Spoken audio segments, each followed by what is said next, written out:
Welcome to a new episode of the GRP Report podcast. This time we continue our conversation with legendary show director Katy Harris. We're going to be talking about creating hit show Mickey and the Magician, but also her work abroad from Disney World to Hong Kong and her new career with Carnival Cruises. But we start with Christmas. Katy has worked on so many Christmas seasons, and she is going to tell us all about them. Talking about Christmas, you've worked on a lot of Christmas seasons at Disneyland Paris. What's the creative process? When do you start thinking about what's going to happen at Christmas? What time of the year? Is it literally as soon as it ends? Does it start up again? And what's the kind of process and how Christmas comes about at Disneyland Paris? Yeah, Christmas normally, so when we would finish a season, we would review, what worked, what we would like to change, what needs a refresh, and just kind of leave it there for maybe a month or two, so that we would have some forward planning. And, generally our planning is done 3 to 5 years ahead. So we always have a 3 to 5 year plan of the evolution of the seasons. Now that changes, if I decide today what we're going to do in 5 years, it's not necessarily exactly what will happen. In year 2, we might deviate, but we still have that kind of 5 year plan ahead of us. So Christmas generally picks up again in about May. I would say April, May time, where we really start thinking about what do we want to do. And again, depending on the scale of the project, if we want to do a new Christmas parade, obviously it's much earlier than that. If we want to do a new fireworks show, then it could be, we start thinking about it June, July. If we want to do a new Christmas tree, that took, a year and a half to develop. But we start really pulling the pieces of the season together in about April, May, so that I would say by June, we know what that program is going to be. And then July, we would do any recording of music or, character recordings that we would need to do, any specific kind of casting research that we would need to do, or any pre-production work. And then honestly, we would start rehearsals for Christmas. We would open Halloween, like the beginning of October, and about a week later, we'd start rehearsals. Actually, no. Yeah, we would start Halloween generally actually earlier in September. We would start rehearsals for Christmas like late September, beginning of October. Yes. So, and invariably, from July onwards, if you're working on the Christmas season, you are living Christmas. Basically, you are living Christmas from July right through to the opening in November. And then by the time you get to Christmas, you're like, oh, I'm done with Christmas. What do you mean it's only the beginning of November? No, Christmas is gone. But yeah, so it is quite an early process. And again, quite often with Christmas, we don't change the whole season out every single year. There are little bits that change and evolve every year. And also things that, like the Christmas parade, that we started with a certain number of floats, and then every year we would add in new floats, so that we knew that it would take 3 or 4 years to get it to the scale that we wanted it to get to. But we established that we would build on it year after year. So there's a lot of forward planning that goes into the seasons that way.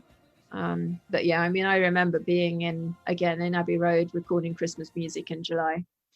And just having one of those moments, it's like, what am I doing? Like so many, I remember having those when we were doing Animagique, and it was the second version of Animagique, and we were recording Donald, and Donald was in California, and it was 2:00 in the morning, and I was on the session on the telephone, and I was like, I just sat there and I was talking to Donald on the phone, and he was quacking at me, and I just remember thinking, if my neighbors could see me now, I was in the outskirts of Paris. It was like, they wouldn't understand what I was doing. They really wouldn't. This is just really kind of strange and cool and unusual and unique. And I just couldn't really fathom how they could really even have a clue that that's what I was doing, next door to them in the apartment.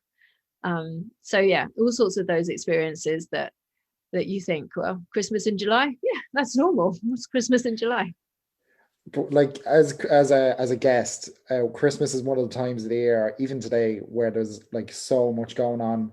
If it's entertainment or parades or characters, or there's like a lot going on. Is there anything that you worked on that kind of sticks out as your favorite thing that you've done for Christmas season? Or I think that working with the new Christmas tree was fun, just in as much as it had so much scope to it. And learning what the technology could really do, as far as the effects and the timing. And I remember spending hours with the lighting programmer going on one of the spirals of the light that I really wanted it to spiral to this particular swirl in the music, and it took us forever to get it right, and things like that a lot of people would never notice, but for me it was imperative that it was like the last light was out by the last note. So I think the new Christmas tree was definitely one of my favorite projects to work in.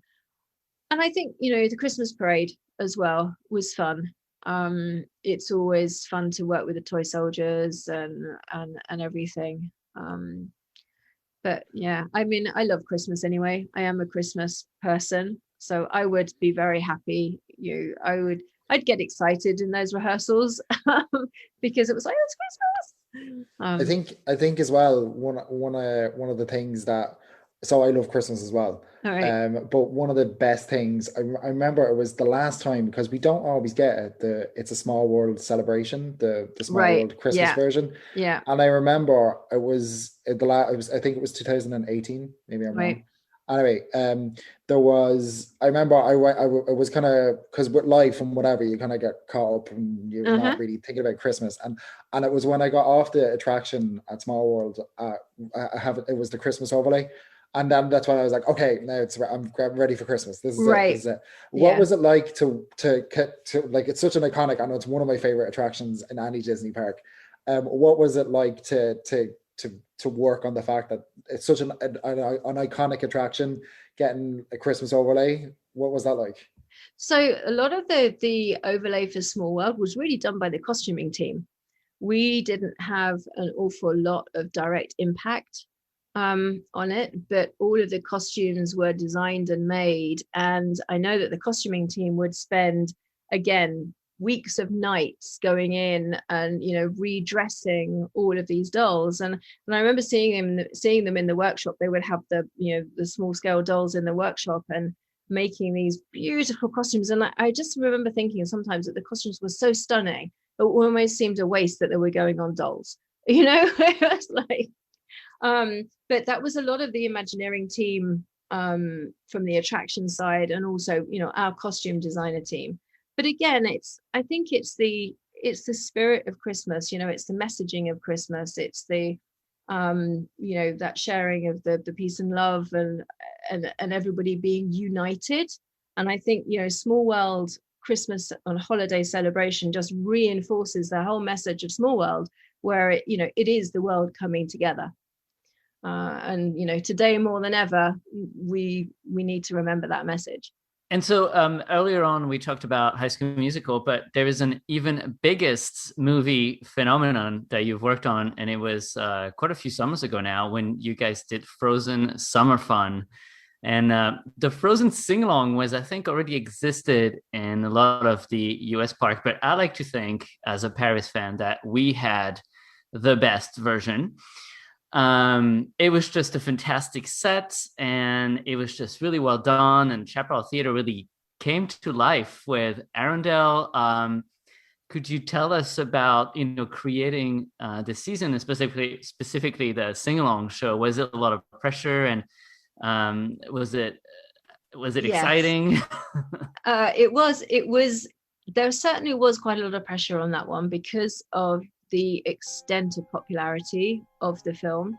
It was very protected. What we could do with the characters, what we could do with the content was very, very protected, and understandably so. Walt Disney World had done their sing-along show. I think Disneyland had done theirs around the same time as us, or maybe a little bit before. I had seen the Walt Disney World one, but it was a lot of talking, and I knew that wouldn't work for our guests.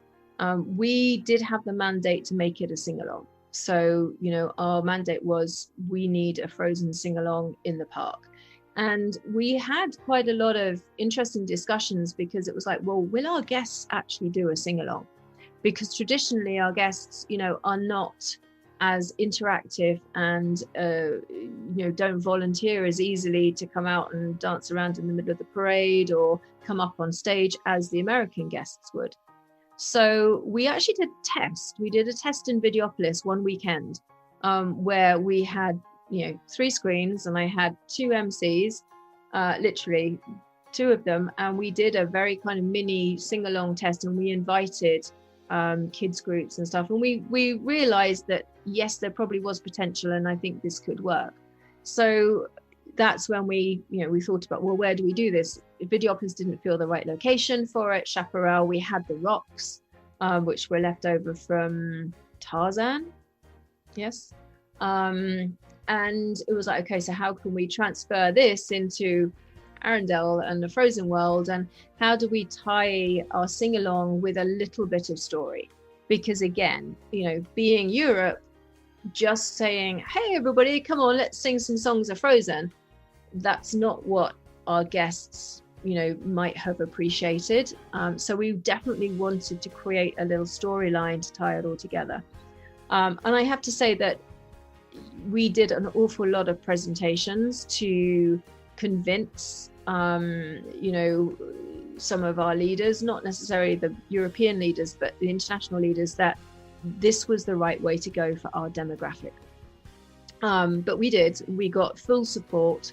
And the same thing with the costumes. We had incredible costume designers, and we took inspiration from the real European and Scandinavian and Norwegian costumes, as opposed to taking direct lifts from the film. So we interpreted, and because we wanted the colors that we had and everything. And again, we went through a lot of presentation processes and approval processes to get there.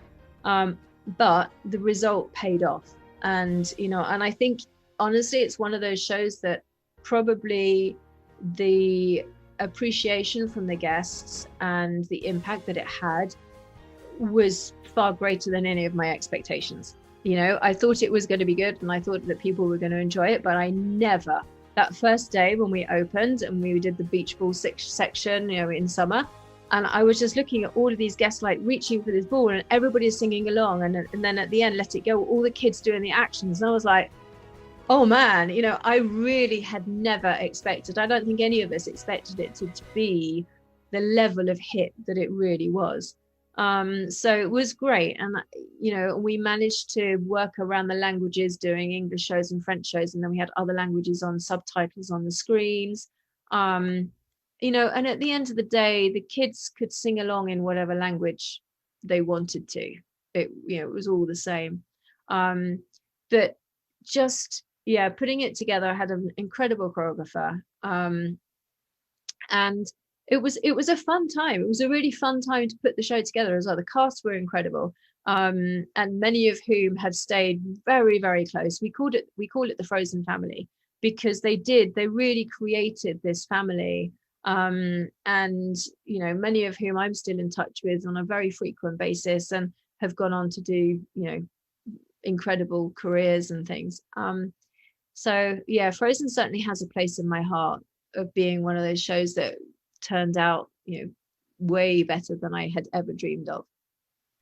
And it was also quite visually stunning, because I think compared to some of the other versions, we had this sort of retractable screen on top of that hill. There was the smoke and the trees and all the snow everywhere, and you could not recognize the Chaparral Theater from all the previous shows that were there before. I think was this before or after Forest of Enchantment? It was before. It must have been before. Yeah, I think so. It was but that theater was just completely transforming, and you had the village outside and everything. were you nervous that like the French guests and the English guests and the Spanish guests, like with the language? I mean, you said you chose so French and English with subtitles, but has this been sort of like a general not a worry, but an element in your career, especially at Disneyland Paris, to have so many different cultures and languages? How do you think up a way for everyone to enjoy the show? Yes, it is difficult, especially when you really want to tell a story show. Frozen, if I remember rightly, we had Spanish on the subtitles on the side. We talked about doing Spanish shows as well, but it was just logistically and casting wise, that would have added an extra layer of complication in the time that we had. So I do believe we had the Spanish subtitles for all of the songs. When I was creating kind of story shows like that, you have to think about, okay, can the story be understood if somebody doesn't understand what is being said? So from a visual and direction and emotion and acting standpoint, can you understand the gist? You might not get every detail, but can you understand the gist of what's going on? And then from a language standpoint, the trial and the trick is always to read the script and just read the French, and read the script and just read the English. And it's difficult because when you understand both languages, you automatically go, oh yeah, of course I understand it. I was like, no, put your English head on, and you don't speak French today, right? It's like I've become this split personality. You don't speak French today, just speak English. And and read the whole script through the English. And it was like, okay, well, I don't understand that and I don't understand that. So you rewrite it. And the same thing with the French. So, and then finding a way to blend the two so that you don't necessarily repeat everything, because otherwise it gets a bit tedious. There's just a knack to it. And I guess over the years, I really did develop kind of my own method of being able to do that and hopefully keep the story understandable for everybody. And I maintain that it is important to have some vocal text in a majority of the shows. I think we learned that with Animagique, that it's difficult. Mickey and the Magician doesn't have a lot of written text in it, but enough just to drive the story through. And talking about Mickey and the Magician, let's get into. This is a show that is still, I think, the number one voted number one show by guests. By, I don't know, you've won so many awards with that show, it replaced Animagique. So you sort of like took your baby and replaced it with a new one, right? What was the bill for this show? What was the idea? It's quite different from Animagique. Yes. So this show, we had been in discussion about doing a new show for the Walt Disney Studios, and at the time they had Walt Disney Imagineering had produced Aladdin over in the Hyperion Theatre in California, which was a big, Broadway style show. Mickey and the Magical Map had been produced in California, which again was, a little smaller on scale than Aladdin, but, bigger scale than we had done previously. And there was another version of Mickey and the Magical Map, I believe, in Hong Kong.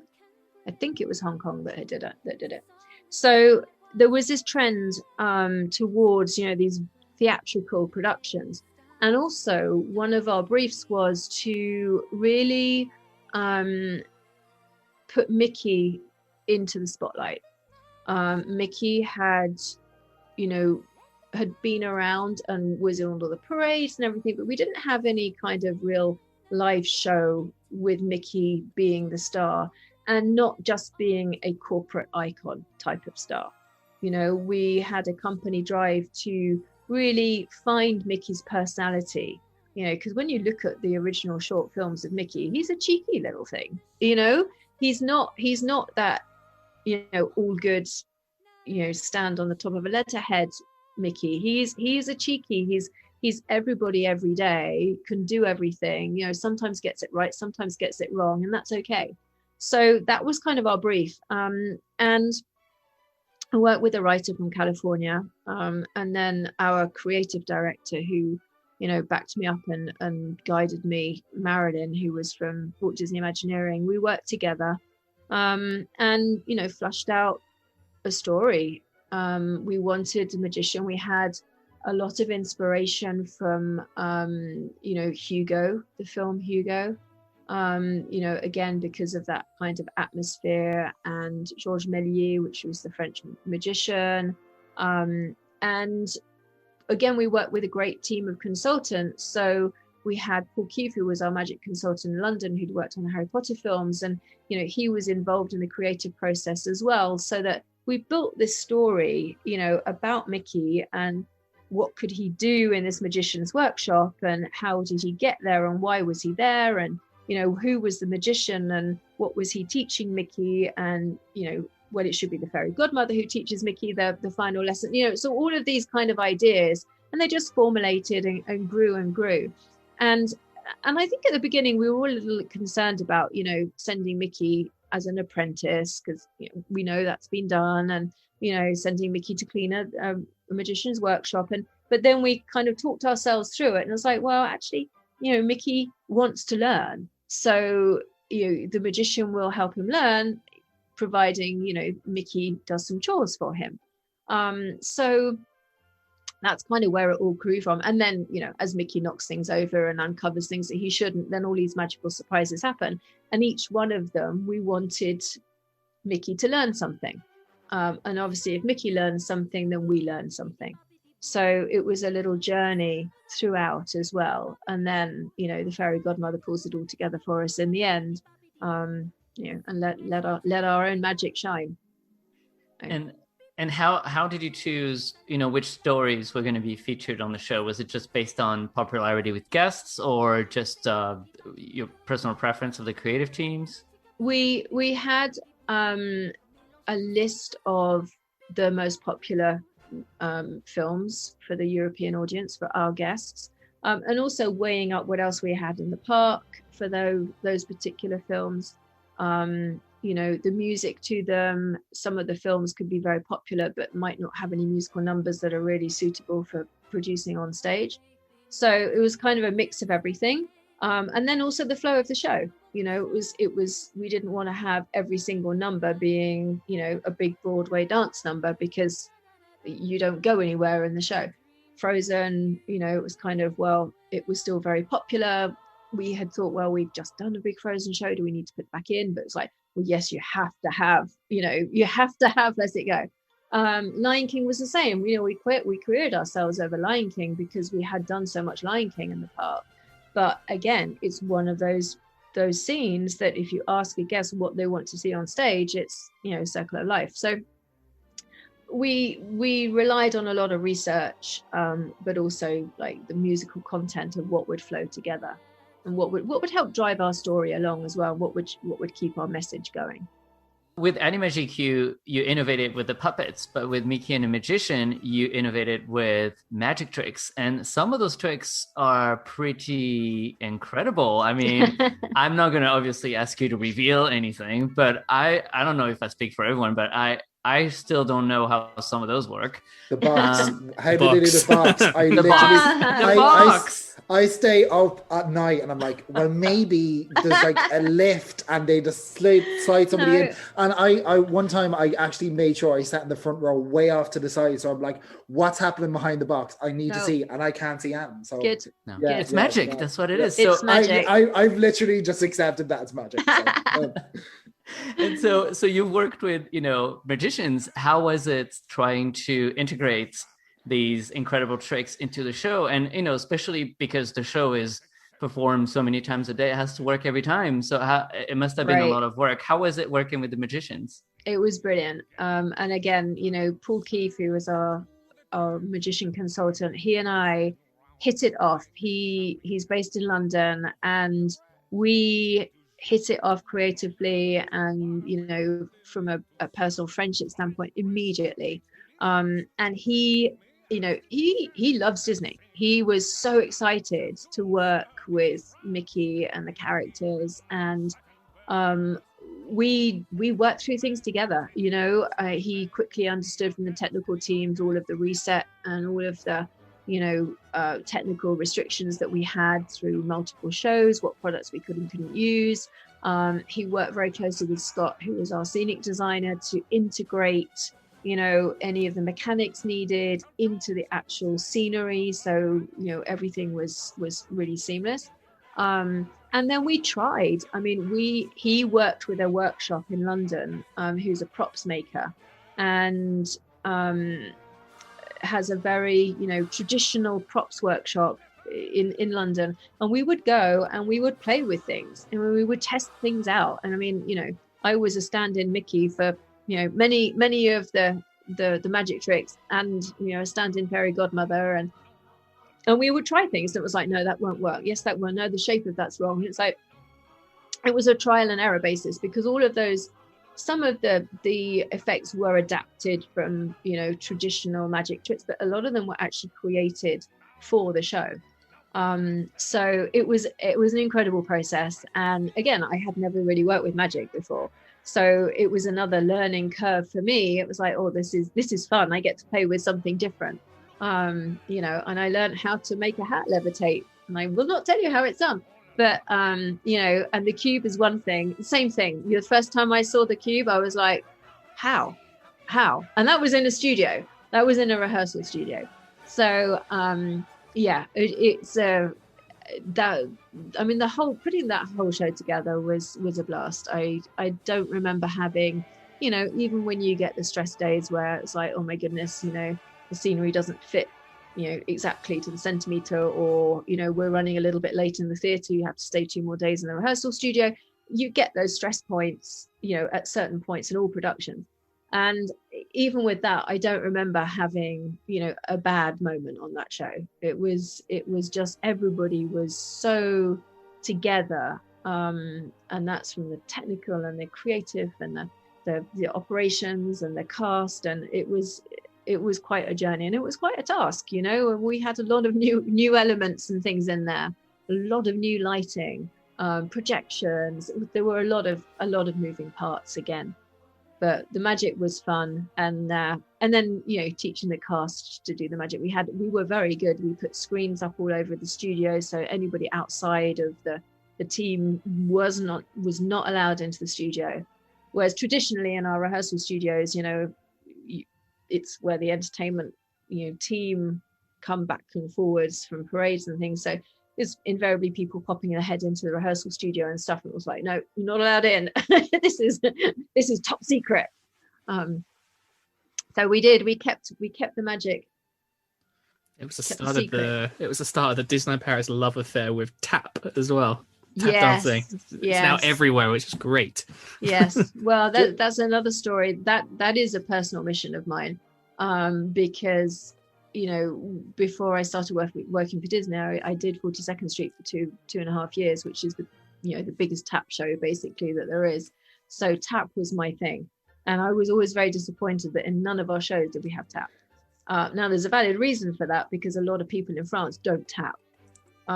More so now, but in those days people didn't learn how to tap dance. So when I fought to keep tap in the show. I really did. But when we did, we realized that we would have to teach some of the French how to tap, and then cast, from maybe we cast in Spain and we cast in London, I think, as well. But yeah, and then tap became the thing. But it's a happy, it's a very happy form of dance. You can't watch tap dancing without smiling. That's my philosophy anyway.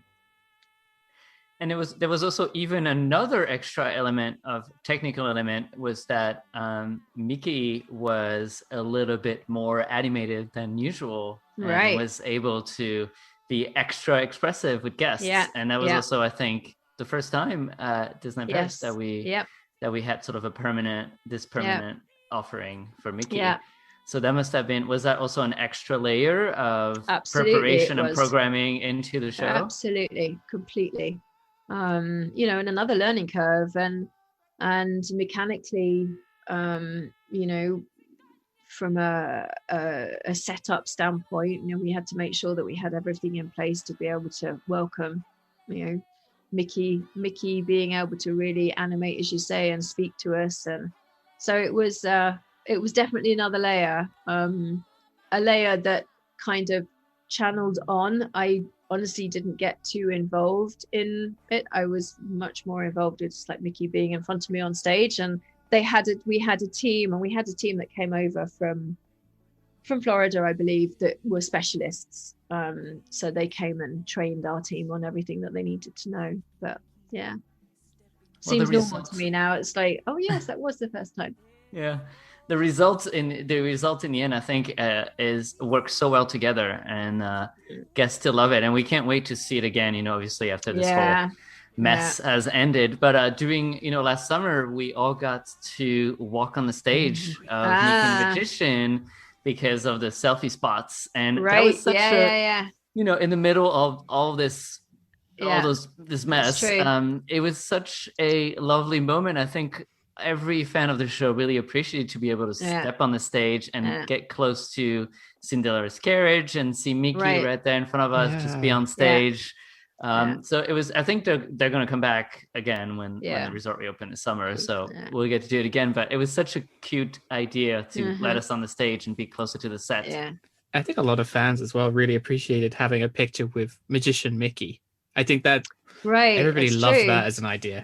That's true. It's so popular. It's such a popular show with fans and with guests. Was there any point when you were working on the before the show came out for the first time, was there a point where you're like, okay, yeah, this is going to be like sensational or really good? Or was there, because you said about like guests, and I know there's a lot of interactive elements, like when like we're clapping and applauding, and I know that's not really a thing that happens in France very much. Was there a point where you're like, okay, yeah, this is it, we have it? Or was it a bit? I don't think we realized it necessarily before we opened, and I think that it's difficult because you get so involved and so into it, and especially with such a story show that had been a part of my life for 2 years or whatever, that there were always things that I could have improved. There were always things that could be better. There was always things that I go, oh, did I make the right choice there? Should we have done this or should we have done that? So there was always a little bit of self-doubt, I think. And then, when we saw the audience reaction, it was very heartwarming and kind of, well, wow, this does work. And I'm not sure that I really anticipated the level of popularity that the show would have. And then when we won the IAPA award, I was like, whoa, Disneyland Paris is up there, with the other parks. And I think that we'd been growing, and I think we had started to see it with Frozen as well, the level of quality and artistic creation and depth, I would say, because I think that the European audiences, again, really prefer and expect something that's a little bit deeper, and I think that we've had a lot of conversations with directors in Paris and artists in Paris, and it was like, oh, it's Disney, it's like theme park. But then when they come and work for us, or they come and see the shows, they go, oh, it's a real show. I was like, well, yes, it's a real show. So I think that definitely we made the right decisions and seeing the reaction from the guests. But I would never have imagined that it would become the iconic popular show that it is. And it's wonderful. It makes me very proud. It makes me very happy to have been part of it. So I think a lot of resorts envy us for having that show. There was even rumors at some point they was going to come to Magic Kingdom for that new theater that they were planning and all this, and then the theater got scrapped, and I don't know where all that went. But it went to that level of like, when the US parks want to borrow something from us, you're like, okay, I guess we're doing good.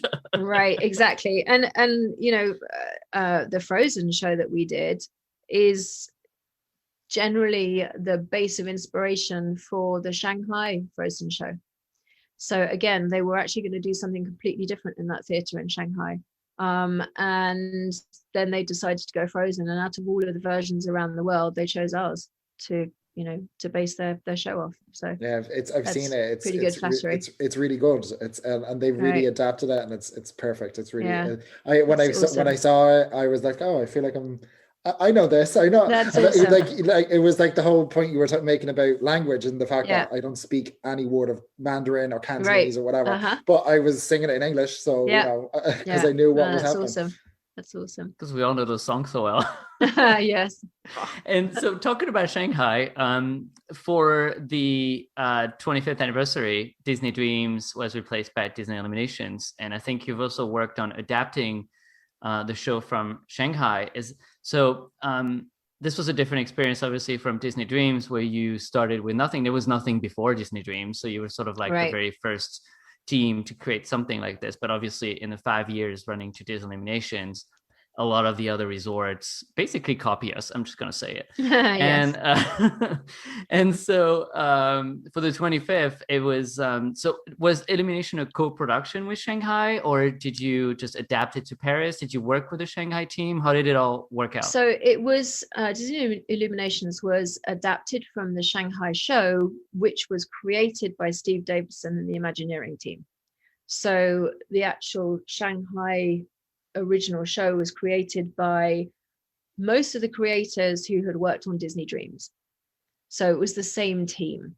And we switched in some scenes, we adapted languages, and everything to then reprogram. And the biggest difference was that our castle is a very different shape to Shanghai. So there was a lot of graphic and video composition that needs to be readjusted. But yeah, it was, fundamentally the story and everything that was created by basically the same team that created Dreams. So. And do you think the story is more, because Shanghai guests are brand new to the Disney brand, and it felt at the time, I think, in the fan community, a lot of people were saying, well, here we have Disney Illumination, which seems like more of a presentation of all the IPs and brands that Disney owns. Right. That would be more fitted for a Shanghai audience. And that here in Europe, we were kind of like basically disappointed that we weren't getting something as romantic as Disney Dreams. Do you think that? And I think there's certainly for Shanghai, it was an introduction into the world of Disney. I think from a Disneyland Paris standpoint, it was also a choice to maybe introduce some of the newer films and characters, that the idea was to kind of move us forward with a different style and a different look and feel and different content. But it comes back to what our European guests are looking for, and I think that, again, Disney Illuminations was definitely not that poetic story that Disney Dreams had. Both of them are great. It's like, which is the best one for our park? Yeah. And so, well, maybe we'll get a new one for the 30th, but no one seems to know. So you've also worked in a lot of resorts around the world, and so it was really hard for me to research where you work, because there's actually not a lot. It's much harder to find information on everything you've done. So could you tell us a little bit about where you've been all around the world with Disney? Oh my goodness. In a nutshell. I worked over here at the Studios Park for Lightning McQueen in Motor Action Stunt Show Spectacular. That was many years ago now. We worked with the team over here, and we made that Lightning McQueen sequence in the stunt show with a hydraulic Lightning McQueen who spoke and he moved and he had eyes, and that was, again, something I'd never done. I'm going to program a car. And we're like, okay, make a car talk. Okay. So that was really fun. And then over here as well, Walt Disney World, I did Celebrate the Magic. And we did 4 versions of that. And that was another example of having seasonal shows. We built all the shows more or less at the same time. So we had a Halloween version, we had a standard version, we had a summer version, or we had a Valentine's version, I think, and a Christmas version. So that was incredible. Again, more different lights, different, environments, different challenges. I remember going over to the side of Cinderella Castle and like watching the show from the side with my designer and just hearing these frogs, these like massive bullfrogs coming from the the kind of side of the moat by the castle. It was like, wow, you don't get that in Paris. So that was here. And then California, I never produced anything, but I worked a lot over there with the teams in Imagineering and the Disney Creative Entertainment teams.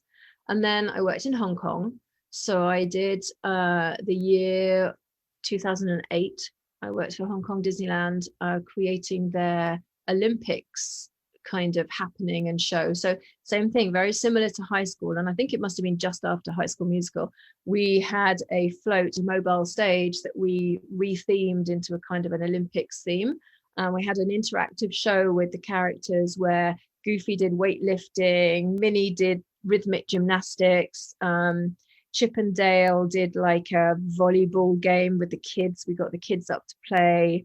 I can't remember what Mickey did now. Maybe he was just like the overall sportsman, but it was fun. And again, it was very interactive with the kids. And you know, the Hong Kong guests at the time, they weren't sure that they would interact because, you know, traditionally in Tokyo, the guests like to dance, but they stay in their spot and they dance, as opposed to really kind of coming out and making an exhibition of themselves. So we weren't sure whether the Hong Kong children would participate, but they did.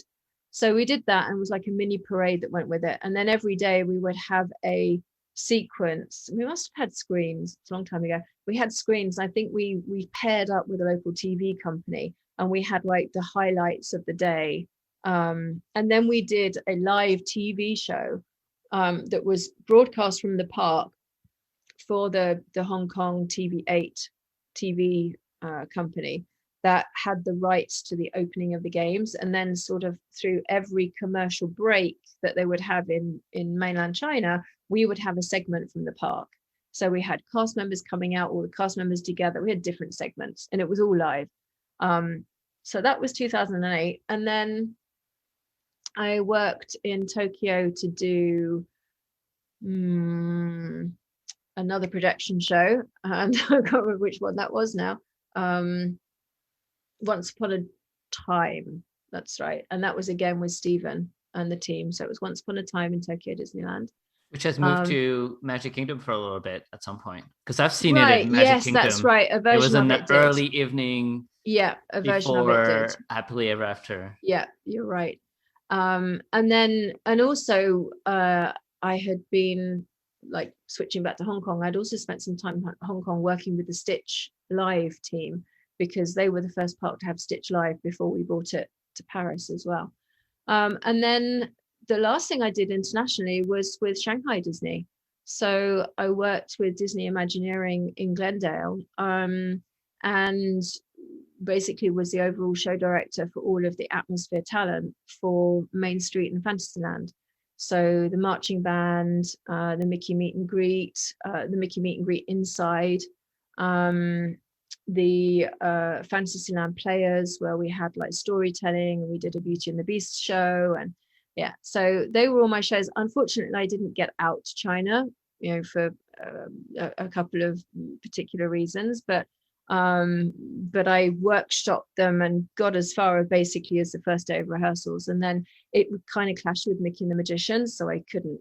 It's like, what do you do? I want to do it all, but I can't be in China and in the Walt Disney Studios park at the same time. So but you can see Patrick light up, because Patrick has been to Shanghai, right, and loved it. I think it was great. And I'm just thinking about what, like, because I remember that Beauty, the bell, and she's standing by the I think it's like a well or something, and she's she's reading a storybook or whatever. I didn't really know what was going on. I stood and watched it. It was great. Right. It's just adds, because you're kind of, and it was one of those things that I kind of just discovered as well. Like, you're kind of walking through this corner of Fantasyland, and there's Belle, and I think Gaston comes at one point, and I'm like, okay, absolutely. and I walk over, and I'm like, okay, absolutely. And we did a Tai Chi with Chip and Dale as well. So they used to do a little Tai Chi show in front of the gardens in front of the castle in the mornings. And the marching band, you know, we wanted them to be different. I remember the designer, when they came in with the fabric that they printed for the band in Shanghai, it was so cool. It was all, you know, Mickey head shapes, but in different colors, and it was really, really fun. and all mix and match. So they all had different waistcoats to pants to jackets to shirt. It's so much fun. And I did the casting for that. Again, huge learning curve, and especially with the Chinese, who traditionally a little bit more reserved, and trying to find those personalities that you knew could do the storytelling for Belle, that could do a marching band, who were a little bit different, more like a jazz band with a bit of a wackiness thrown in there, and so lots of fun. Amazing. So Disney took you really around the world, and you have since left Disney. Yes. For a different kind of entertainment. Can you tell us about what you've been doing since then? Yeah. So I had got to the point where, as you say, I had done so much with Disney, and it was like, well, what do I do now? And honestly, my dream for many years, since I was that 15-year-old that wanted to work for Disney, always wanted to come and work in Florida. So and I was lucky. I worked at the parks here, as you say. I worked all over the world.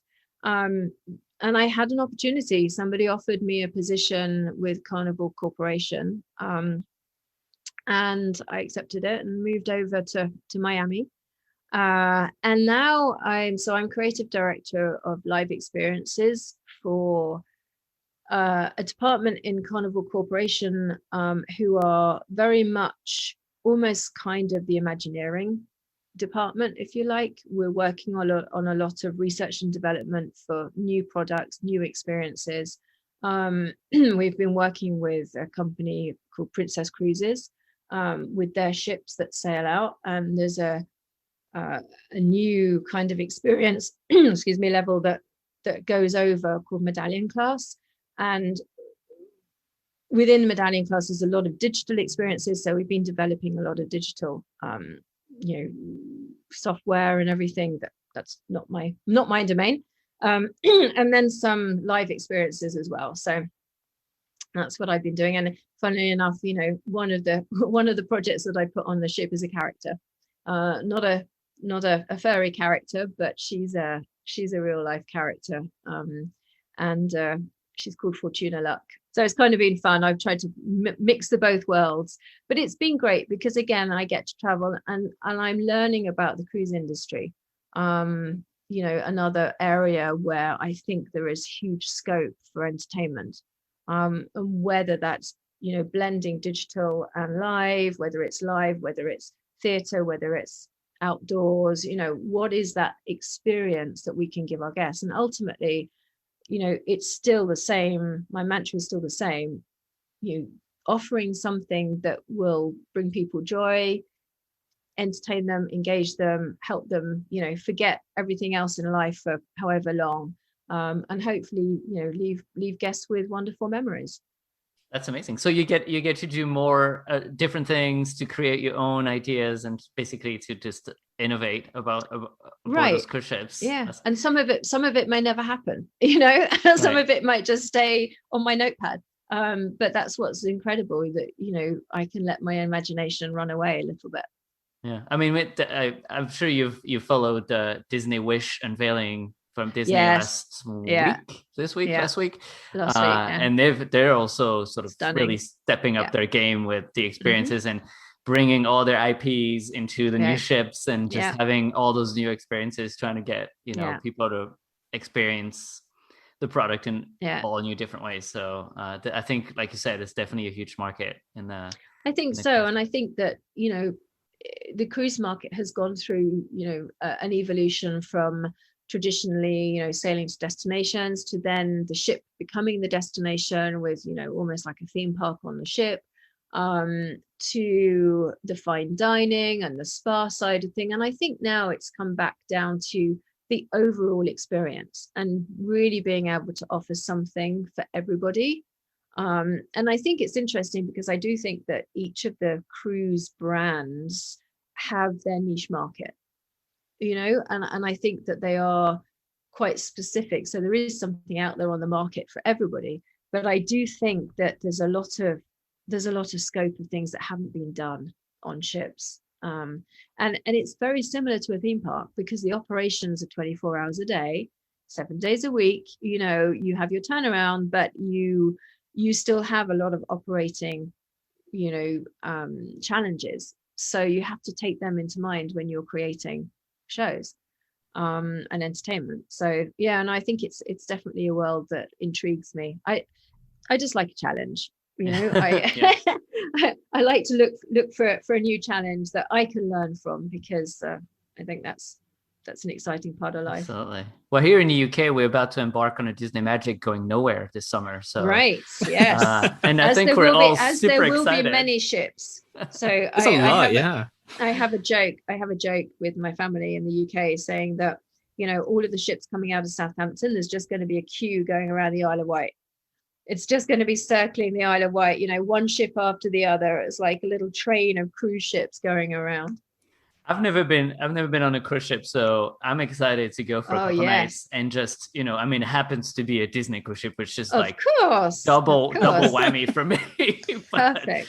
But I'm also super, what I like the most about Disney parks is the operational side of things and how everything happens. So I'm really intrigued to see how cruise ships work and just actually be on one. So I am sure it will be seamless. It will be very interesting. Yeah. Thank you so much for talking to us today. You're very welcome. And, thank you so much for everything you've created for us guests, from Beauty and the Beast to literally Beauty and the Beast in a different show and everything in between. You've been part of so many unforgettable memories, I think, for fans, for guests, and for the whole of Disney Paris Entertainment. When we discuss our favorite shows, you've been part of all of them. So good. So thank you for being with us tonight, and it's been a real pleasure. It's been really lovely to revisit those memories and those times, and and I still get very excited about them, because they are. Each one of those shows was my baby. You really do go through that process, and to know that they have brought so much pleasure to people over the years and still do is the most fulfilling thing that I could ask for. Yeah, and we love to hear. Thank you for asking me. We love to hear, the creative process and all the behind the scenes and all that. You've obviously been on the forums, so you know how the fans are. Yeah. So thank you so much, and all the best for your new adventure, and getting back into things with the cruise industry, which hopefully we'll get back on track as soon as possible. Yes, let's hope. So thank you very much. Thank you guys. It's been lovely talking to you. Thank you. Bye-bye. Take care. Bye-bye.